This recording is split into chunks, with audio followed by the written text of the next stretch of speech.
Samantha reacts on HCU issue. కంచ గచ్చిబౌలి భూముల వివాదం నేపథ్యంలో హైదరాబాద్ సెంట్రల్ యూనివర్సిటీ వద్ద గత 2 రోజులుగా ఉద్రిక్తతలు చోటు చేసుకున్న విషయం తెలిసిందే.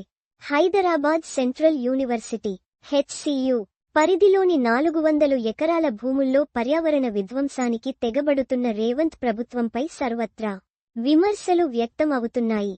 కంచ గచ్చిబౌలి భూములను పరిరక్షించాలంటూ పెద్ద ఎత్తున విద్యార్థులు ఆందోళనకు దిగుతున్నారు. ఇప్పటికే ఈ విధ్వంసంపై పలువురు రాజకీయ నాయకులతో పాటు సినీ ప్రముఖులు స్పందించారు. మరోవైపు కంచ గచ్చిబౌలి భూములను పరిరక్షించాలంటూ పెద్ద ఎత్తున విద్యార్థులు ఆందోళనకు దిగగా వారిపై పోలీసులు లాఠీ చార్జ్ చేశారు. అయితే తాజాగా ఈ వివాదంపై టాలీవుడ్ నటి సమంత ఇన్స్టా వేదికగా స్పందించింది. హైదరాబాద్ సెంట్రల్ యూనివర్సిటీ 400 ఎకరాల కథనంపై ప్రముఖ ఆంగ్ల దినపత్రిక తెలంగాణ టుడే లో వచ్చిన ఆర్టికల్ని పోస్ట్ చేసిన సమంత కంచ గచ్చిబౌలి భూములను పరిరక్షించాలంటూ నినాదం ఇచ్చింది. ఈ సందర్భంగా ఆన్లైన్ వేదికగా Change.org సామాజిక సమస్యలపై ప్రశ్నించే సంస్థ పిటిషన్కి సైన్ చేయాలని కోరింది.